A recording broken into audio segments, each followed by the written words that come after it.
भारतीय automobile industry के दो बड़े नाम महिंद्रा एंड महिंद्रा और टाटा मोटर्स। आज इनकी हम बारीकी से पड़ताल करेंगे। हाँ बिल्कुल। हमारे पास कई सारे स्रोत हैं, फाइनेंशियल एनालिसिस है, स्टॉक रिपोर्ट्स हैं और बाजार की ताज़ा खबरें भी जी। और हाल ही में एक दिलचस्प चीज़ हुई।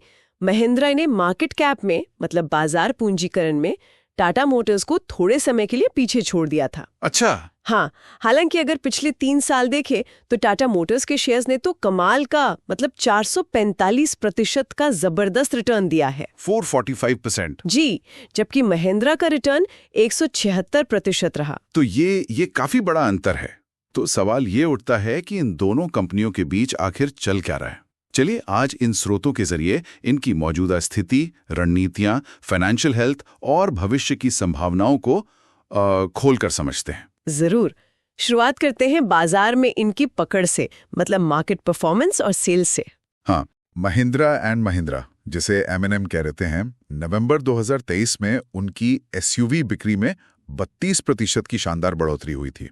32%? ये तो बहुत है। हाँ, यूटिलिटी व्हीकल्स और ट्रैक्टर सेगमेंट में तो इनका दबदबा है ही।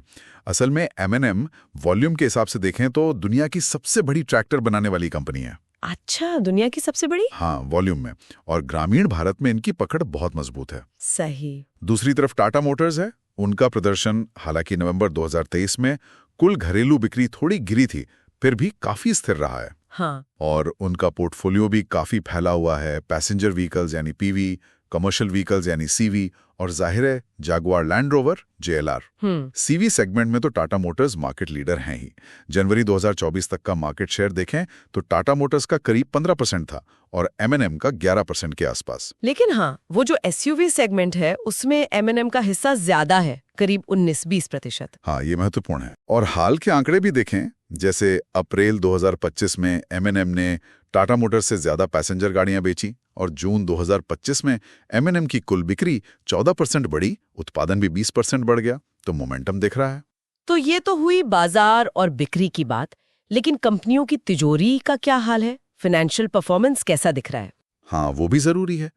अगर हम वित्त वर्ष 2024 की दूसरी तिमाही मतलब Q2 FY24 के नतीजे देखें तो तस्वीर थोड़ी मिली-जुली है।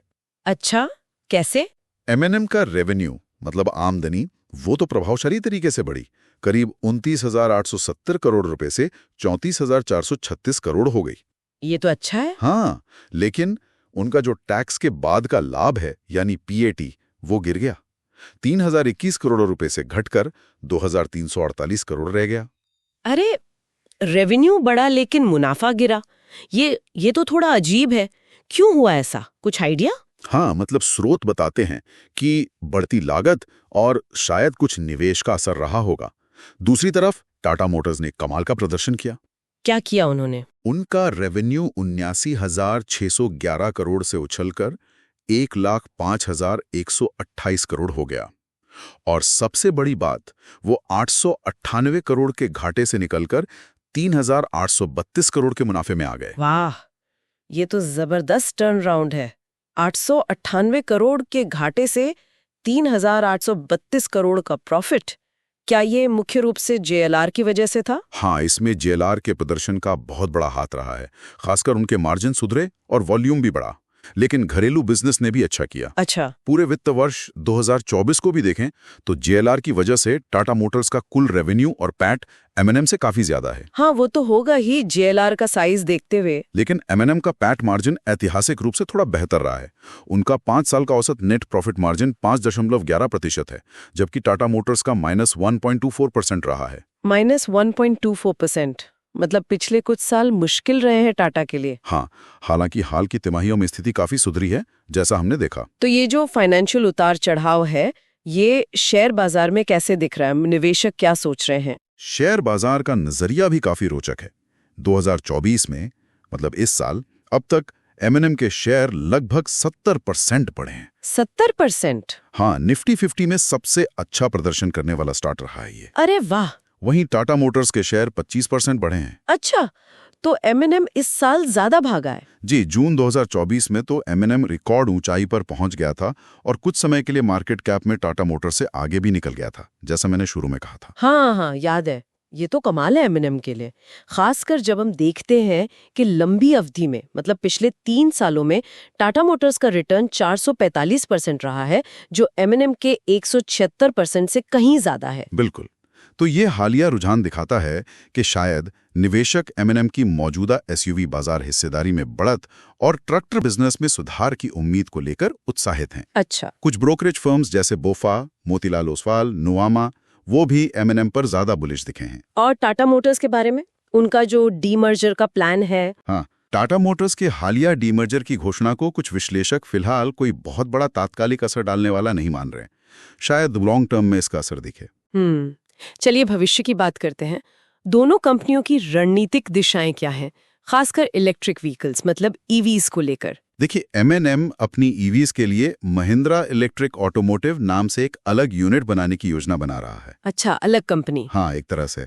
लेकिन उनका फोकस मौजूदा आईसी यानी पेट्रोल डीजल इंजन वाले वाहनों में भी लीडरशिप बनाए रखने पर है। उन्होंने FY 25 से 27 के बीच 27,000 करोड़ रुपए के बड़े निवेश का प्लान बनाया है। बाप रे, 27,000 करोड़! हाँ, जिसमें 7 बॉर्न इलेक्ट्रिक मतलब पूरी तरह से डिजाइन किए गए ईवी शामिल हैं। और टाटा मोटर्स, उनका क्या नजरिया है ईवीज को लेकर? टाटा मोटर्स ईवीज को अपने मेन पोर्टफोलियो का एक इंटीग्रल हिस्सा मानता है। वो अलग यूनिट नहीं बना रहे। अच्छा। Nexon EV, Harrier EV, Punch EV जैसे कामयाब मॉडल इसके उदाहरण हैं। हाँ, सुना है उसके बारे में।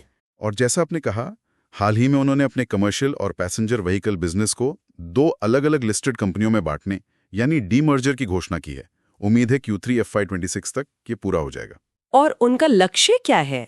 FY 26 तक डबल डिजिट मार्जिन हासिल करना उनका लक्ष्य है। अगर सीधे ईवी मॉडल्स की तुलना करें जैसे आने वाले मॉडल्स, हाँ, उदाहरण के तौर पर एमएनएम की आने वाली XEV 9e की सिंगल मोटर रेंज लगभग 656 किलोमीटर बताई जा रही है।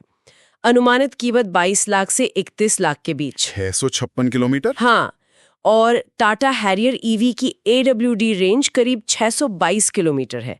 कीमत 21.5 लाख से 30 लाख के आसपास। तो रेंज और कीमत में काफी करीबी मुकाबला लग रहा है। बिल्कुल। और दोनों में लेवल 2 ADAS यानी एडवांस्ड ड्राइवर असिस्टेंस सिस्टम्स जैसी एडवांस्ड फीचर्स भी हैं। तो अब अगर हम संक्षेप में देखें तो दोनों कंपनियों की मुख्य ताकतें और जोखिम क्या हैं? एमएनएम की ताकत है उसका डाइवर्सिफाइड पोर्टफोलियो, ऑटो, खेती के उपकरण, IT भी है, ग्रामीण बाजार में पकड़ और एसयूवी लीडरशिप। जोखिम है ऑटो और कृषि सेक्टर का साइक्लिकल होना, कंपटीशन और कच्चे माल की कीमतें। और टाटा मोटर्स की ताकत है उसकी ग्लोबल पहुंच, खासकर JLR के जरिए, विविध product range, PV, CV, EV सब है, और EV पर बहुत मजबूत फोकस।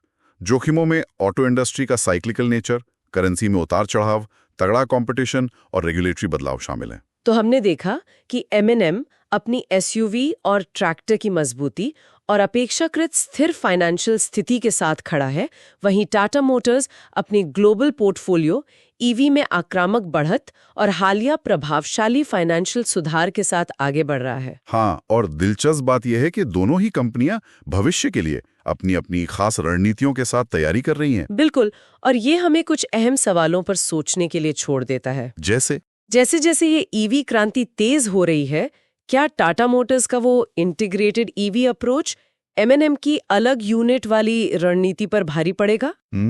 अच्छा सवाल है। या फिर एमएनएम का आइस और ट्रैक्टर सेगमेंट में जो दबदबा है वो उसे बढ़त दिलाएगा? और टाटा मोटर्स के हालिया डीमर्जर का उसकी भविष्य की ग्रोथ यात्रा पर क्या असर होगा? हाँ, ये वो सवाल है जिन पर आगे नजर रखना वाकई दिलचस्प होगा। देखना होगा कि कौन सी रणनीति ज्यादा कामयाब होती है। दोस्तों, आशा है कि ये पॉडकास्ट आपको पसंद आया होगा। आपके स्टॉक या कंपनी का एनालिसिस पॉडकास्ट सुनना चाहते हैं? हमें कमेंट में जरूर बताइए, हम उसे अपनी आने वाली वीडियोस में जरूर शामिल करेंगे। ऐसे ही पॉडकास्ट सुनने के लिए स्टॉक्स इनसाइट को सब्सक्राइब करें और रोज सुने नए नए स्टॉक्स का डिटेल एनालिसिस पॉडकास्ट हिंदी में।